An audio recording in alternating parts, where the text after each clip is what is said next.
Welcome to JasonWhiskyWise, and myself, Jason, today bringing you whiskey review into the Lagavulin 8-year-old. So this one over here, you can see up on screen, is the Lagavulin 8-year-old 200th anniversary limited edition. Now, I just reviewed the Lagavulin 16, so I'll leave that linked up here somewhere. Now, if you guys follow my channel for a while, you know I've been doing lots of unboxing videos last year. And one of the ranges of whiskey I went and picked up were Lagavulin. So you can see up on screen, Lagavulin 8-year-old 200th anniversary edition. So I'm going to use this dram up first, and then we can work our way into the bottles, as I feel there's no point in having tons of drams left around the house. So pour myself a little bit of that, keep that to the side. Mr. Bananas, what are you doing? He's just flying off a table with Lagavulin 16 in his hands. So if you haven't missed any of my unboxing videos, I'll leave that linked also here, and you can see some of the crazy stuff I get up to with chainsaws and all sorts in my unboxing video. They get crazy. Just don't I don't know what's going to happen in the future. We've got a few more planned. So in terms of Lagavulin 8-year-old, this is initially one that was released into the market in 2016 to commemorate Lagavulin's, or to celebrate, so to speak, Lagavulin's 200th anniversary being opened. And they released an 8-year-old expression. However, since then, it's now become a core expression due to its popularity in the market. So, in my review style structure, let's begin off by starting with the age. And this whiskey is an 8-year-old whiskey, bottled at an ABV of 48%. The cask selection are a combination of refill European and American oak casks. Now, the distillery itself is the Lagavulin Distillery over there. As you can see, they are located, or they're owned by Diageo, and they are located from Islay in Scotland. And if you love peated whiskies, Islay is a place you must go and visit. I highly recommend you go, and I'm going to take you guys along with me this year as I'm planning a peat trip. So we're going to do a whole Islay tour of everything that we can do in Islay, which I'm going to be excited about, because I get to vlog the whole trip and take my camera, take Mr. Bananas, as many of you guys have asked me to take him along with me. So it's going to be a really fun trip out there. Now, in terms of price on that bottle, I paid I think it was $52.99 for that 70cl bottle. And in terms of exclusivity, it was a limited edition release. Now, the only way, I'm going to put this to a side here and actually show you this one. So you'll see there it says limited edition with the 8, just above the 8. This one is the limited edition. However, the new release is the exact same whiskey, but no longer limited. So this effectively is kind of no longer limited, but it is now a core expression in the Lagavulin range. In terms of caramel colouring, there's no colouring added. Lagavulin like to keep everything natural, and you can see that from the colour of this whiskey. Oh my goodness, that is very pale. So, in terms of caramel, well, in terms of colour, in assessing the colour, this is the first time I'm actually going to say this. It's like white wine. It's so light. It looks like a sort of a white grape variety of wine. Well, white grapes is wine. So yeah, so I'm going to say white wine in terms of the colour. Let's begin by assessing the nose. Into the nose.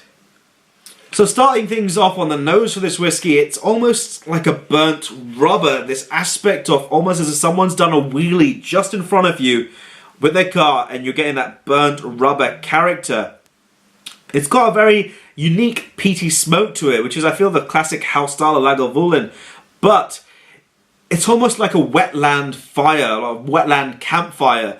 As if someone's had sort of, if you're in the middle of a field, you've got these little sort of, it's had a little bit of rain, and someone's just been burning their campfire over there, and you're just getting that sort of whiff of that sort of grassy smell of burnt embers coming up from the ground. There's even a slight note that reminds me of Chardonnay grapes of white wine. And even a little bit of vinegar there on the nose. Nosing it further, it picks out more notes of black pepper. Even a little bit of licorice, and this is not red licorice, but black licorice. Quite sort of savoury in its sort of sense, and it's very interesting. To me, that's almost like cashew nuts, as if you sort of roasted cashew nuts. And a slight, almost like caramelizing brown sugar in a pan. A little sweetness rounding it off, making it not so edgy on the nose. Wow. For an 8-year-old whiskey, this has a lot of depth on the nose. Anyway, let's next move into the palate of this whiskey. Sláinte. Woo! Starting things off with the palate of this whiskey. I'm getting instantly notes of fennel, cloves, a bolder peaty presence, a little bit more of a punch, a little bit more sharper edges on this whiskey. That youthful character really, really showing through on this one. It's almost like the smoke on this one is like a burnt wood, and you've just taken it off the fire and you can just smell the sort of burning aspects of the wood and that sort of phenolic character coming through. And then it's got almost like a dark chocolate and a bit of mint. Maybe, I would say mint sauce, maybe mint chocolate. Dark chocolate with mint inside it. So mint infused dark chocolate ice cream.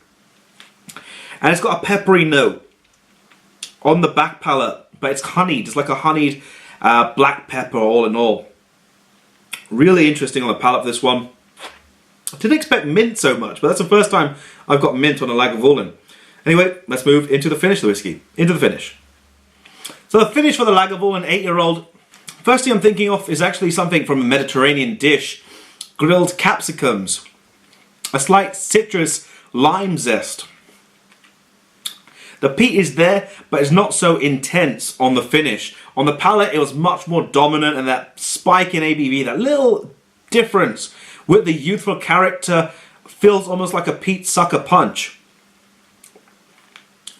But it's pleasant, it's enjoyable, and it's really good.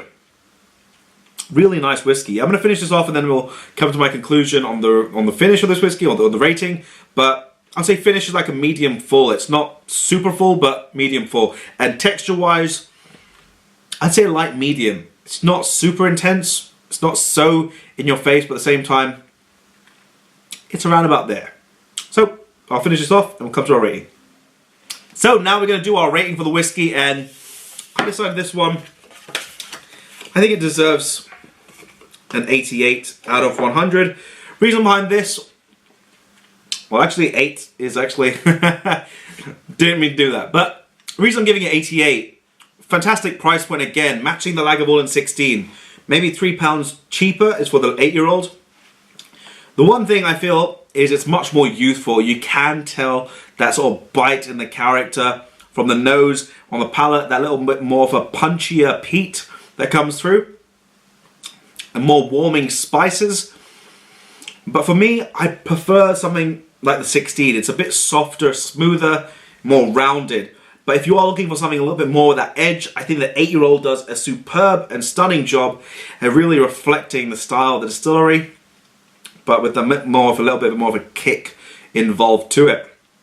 And also it's 48%, so it's a bit higher than the 16-year-old. But on that note, let me know your thoughts if you've tried the Lagavulin 16 down below in the comment section. But I'm going to wrap the video at that. If you have enjoyed, drop it a thumbs up. Be sure to hit the subscribe button over here. And also be sure to check out some other Islay, but I'm going to leave Lagavulin whiskey videos on the screen.